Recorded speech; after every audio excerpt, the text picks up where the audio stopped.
Yeah, you can go ahead. Alright. Favorite thing about this tour so far? Favorite thing about this tour so far? The lineup is, we were just talking about the other day, I think this might be my favorite lineup of any tour we've ever done. I'm a huge Me Without You fan, like always have been. They're an influence to our band. They're the reason that we recorded Is Survived By with Brad Wood, because he did Catch Across the Foxes and Brother Sister, and then mixed the next two records from them. So we're fans of all things Me Without You. And Sea Haven we've toured with in the past, and they're great kids. They have a new record coming out. I think that they're, even though they're getting pretty well known, I still think they're a little underrated for how good of a band they are. And Drug Church, they were nice enough to let me put out a 7-inch on the label that I do, and they have a full length on No Sleep as well as a 7-inch. And I think they're one of the coolest bands in like punk and hardcore right now. That I'm glad they're getting to play to a lot of people every night because people should know them. So the lineup I'm stoked on. The weather on this tour has been absolutely miserable, terrifying in every aspect possible. But the shows have all been great, so it's like it evens out. Give us a brief history of the band. We started in 2008. We had a couple different members at the time. Made a demo, started playing shows here and there, and then did a couple West Coast tours.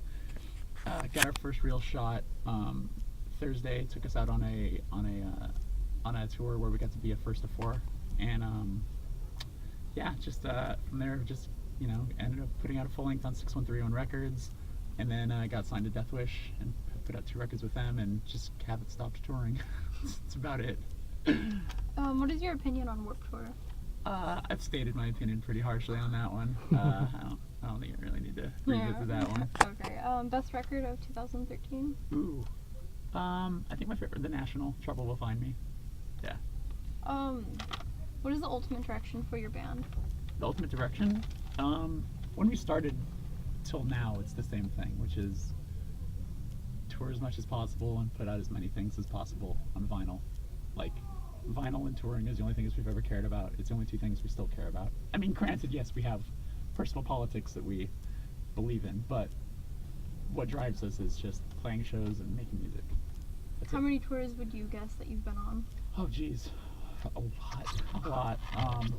I couldn't even give you a number. We've been to Europe, I think, 6 times. We've done the U.S. about at least 10 or 11 times now. Been to Canada, full Canada twice, Australia twice, Japan once. A lot. I don't know. A lot. a lot. Of all those times, what's been the worst experience? The worst experience. It's hard to say because usually it never has anything to do with the shows. The shows, one way or another, maybe you might have a bad night or a good night, but it's usually what comes around with the shows. When we went to, we did a U.S., without going home, we did a U.S. tour to Australia, to New Zealand, to Southeast Asia, to Europe. We were out for almost 4 months without going home, and there was a period where in 2 weeks we had 17 flights, and almost every single one of our flights was messed up one way or another, with like almost getting deported, with like having to potentially pay $3,000 in baggage fees for only flying 30 minutes. Like, so much bad shit went wrong with like all the travel that it made us like, it probably took at least 3 or 4 years off each one of our lives. So that is something that will always stand out as like a bad time. But then being in those places, being in New Zealand, being in Southeast Asia, it was all awesome. It was beautiful, so you can't complain too bad. What message do you try to get out to your fans? A message? I don't know. I guess anyone can do what we do. It's not that hard. Just believe in yourself and start a band. Like we're not, I don't think we're the most special thing on earth or anything. We just happen to luck out, and just do what you love, and if you find yourself doing something you don't love, stop doing that and find what you do like, I guess that's about it. Yeah, that's about it. What's your creative process when you're writing? Are you talking like if we're like writing a song, or are you talking about lyrics or creative process, the whole shebang? Music always comes first. All of the 5 of us will get together and write the music. We'll write a chunk of songs and then record them as he's recording on his phone. I'll record like a voice memo of the song, and then I'll listen to it a million times and try to figure out what I want to write about, and then drill that over and over and over until I'm happy with it. But that's usually the process. I've never written a song. I've never like written lyrics beforehand, or I've never written a song and been like, "This is how it's gonna go." You know, like it's all very very inclusive. Everybody works together. What has music taught you? That as corny as it sounds, that kind of anything is possible. Like we play, basically, we've made a career playing like minute-long songs, and I, get to see the world. So the fact that that happens is absolutely insane. So, anything is pretty much possible, aside from human flight, maybe. In a world where music did not exist, what do you think you would be doing? I'd be fucking sad. But this is in the term of saying that like no one had any idea that music was a thing. So I'm ignorant to the idea of music, is what you're saying. Okay. I don't know. I'm a huge movie guy. Maybe I'd be just trying to do something with movies. I don't know. I love movies a lot. Yeah, probably that. I live in I grew up in Burbank, California, which is the media city capital of the world, where like every single TV and movie and news station is there. Everyone in at least one person in each one of our bands has someone who's worked in the film industry. Like, so one of us would have fallen into that. I'm sure I would have. If you could change one thing about the music industry, what would it be? About the music industry? Oof, that's a tough question. There's a lot of things. I don't know. It's like complaining about something that's just never, like there's no right or wrong way to do anything. Everyone thinks there's a right way to do something, and then someone will find a flaw in that. So it's kind of a hard question, but with vinyl coming back as hard as it did, I do frown upon how hard major labels have been trying to cash in on it. I think it's kind of a letdown. Whereas back in the day, records used to be cheaper than CDs. Like, you'd buy a record for $11.99, but the CD is $16.99. It was just because it wasn't popular. Granted, yes, it's popular, so people are going to want to cash in on it, but it's just disappointing when you see like a record that has little to no special thing about the artwork. Like, it's just very, standard record, standard sleeve, like nothing that should cost a lot of money, and then it's like $28.99. You're just like Green Day's Dookie is like a $30 record, and it literally has nothing special about it aside from the fact that it's a great record. But it's just things like that. It's a bummer, because it's most punk labels, like, we sell our records for pretty inexpensive, as most hardcore labels do, like $12 to $15 records. So when you see like $30 records that how much it costs, you're like, this shit, they're killing it on this. Like they're making like 200% profit on this. It's things like that. So do you prefer vinyl compared to CDs? Oh, absolutely. I'm a huge record nerd. Huge. How many records do you have? Oh Jesus, probably around 2,500 LPs and like 3,000 7-inches or something like that. I don't know. I haven't counted in a while, but it's bad. It's bad. My Strange Addiction worthy? It's pretty bad. It's pretty bad. I'm not eating the records, so that's probably why I wouldn't make it on the show, or licking them. But it's a great hobby, but a terrible hobby because it infiltrates your life in every aspect possible. I love coming to Portland because you guys have a lot of great record stores here, so. If you had to throw out all of those vinyls except one, which one would it be? I have a few that mean a lot to me. There's a Converge record, of their record before the last one, called Axe to Fall. We're on Deathwish, which is the singer of Converge's label. I spent a month out in Boston, basically hanging out at their office every day, and because our booking agent shared an office with them at the time. And getting to know them, they came to realize that I was a record nerd, and they searched my order history with how much I've ordered from Deathwish, and they asked if I had gotten this certain record, which is the version of Axe to Fall, but it's out of 100, and it's like an incredibly cool color. It's like clear with color shards around it, and I I went to go grab a coffee, and when I came back, they had one sitting out for me as like a present, just to like, they were like, thanks for supporting the label here. And so to me it means a lot because Converge is my favorite hardcore band of all time, and it was just a nice gift. It's a nice gesture, especially to get it from the person in the band. What are some of the best and worst things about touring and being a musician? Which one do you want first, best or worst? Worst. Worst? Hygiene goes out the window. Lack of sleep. Obviously not seeing loved ones. Diet is terrible. I don't eat great to begin with, but like when you're forced to see Taco Bell more than twice a week, when it's like 5 times a week. Diet, the abuse you put on your body, not seeing loved ones, relationships that dwindle, all that type of stuff. Stuff that I'm sure every person would say. But best stuff is I get to be in a new city every night, and I get to play music for a living, and it's very rewarding. You meet a lot of great people. You create a lot of great bonds. There's nothing else I'd rather be doing. Like it's some people can hack it and some people can't. You find out pretty early on who can hack it and who can't.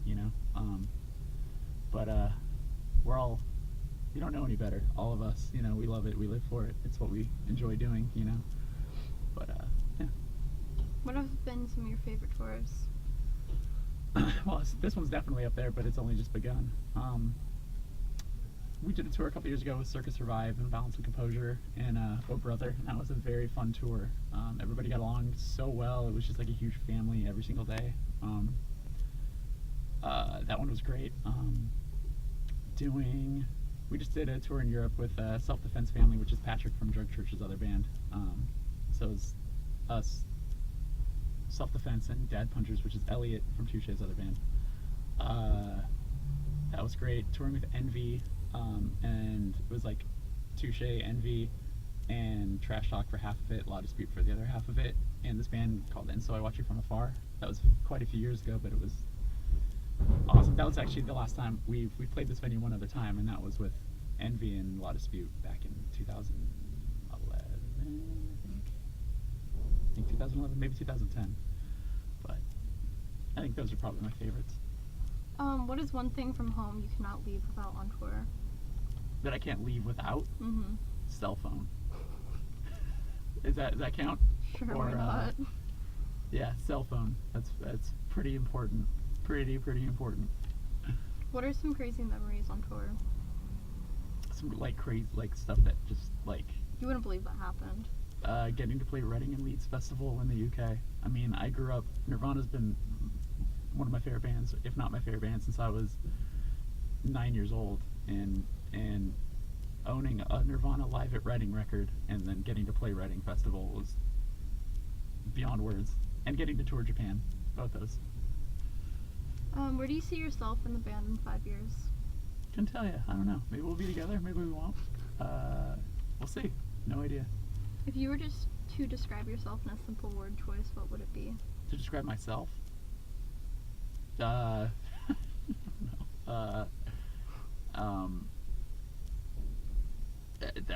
It's such an easy question, but it's really hard to say. A guy. I don't know. To describe myself, I don't know.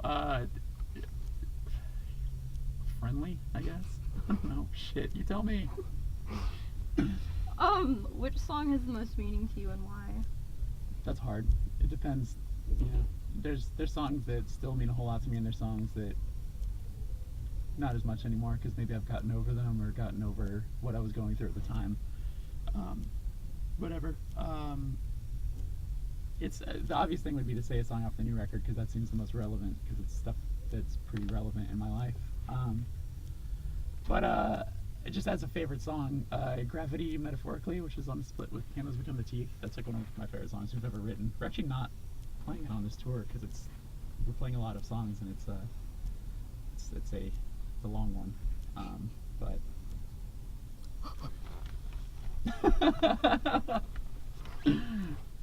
Yeah. What has been your most embarrassing experience on stage?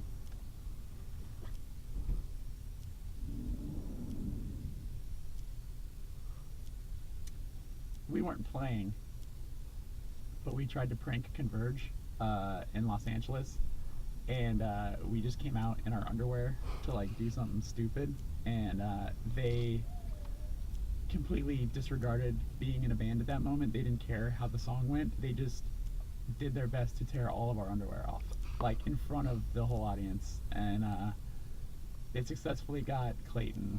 I was left with a cloth to hold my junk and a tiny cloth to cover my asshole as I ran off stage. But it was pretty horrifying, especially because some of our parents were there. Yeah, not the best thing that's happened, but that was pretty embarrassing, but really funny at the same time. Does anyone in the band have any nicknames? Tyler Kirby, we call him TK. Clayton, we call him Ton or Tron. I don't have one. Or actually, Ellie and I both share a nickname. We'll both call each other Bitch, which, have you ever heard of the classic film Jingle All the Way? Yeah. There's a scene where Arnold Schwarzenegger's talking to his kid whose name is Jamie, and he stumbles on his words and he says, "I love you, Jamie," and it's like the funniest thing in the world to us. So our names are the only ones that work with that, as Elliot or Jeremy. So we would started calling each other Elliot and Jeremy, and then it just turned to Pitch. So it'll be like, "Hey, what's up?" or "Hey, Pitch." And also Elliot is also often gets called Bajo. Nick doesn't have any nicknames. Well, kind of. They don't really stick though. Like it's just like beyond inside jokes that are really not funny. But to anyone who doesn't get them, kind of thing. I think that's it. I guess we kind of have a lot of nicknames, and I'm thinking about it. But I'm either Jeremy or Pitch. Dream tour including yourself. Now, is this a tour that the audience is going to have a good time at? Because I Does could it say, matter? yeah, probably. Because I would tour with Leonard Cohen or The National or anything like that, but their audience would absolutely fucking hate what we do. So I know it would probably be really bad for us, but I would just be excited to watch them every night. So yeah, or Nirvana, which is impossible, or Minor Threat, which is impossible. You know, so yeah, those. You said dream tour, so Yeah. that's what you get. Any parting words? Thanks for this, and thanks for coming to this, having any interest in doing this at all. I hope you get to watch the rest of Me Without You because they're perfect. There you go. Okay. Does that work? Yeah. Cool. I just need to take some photos.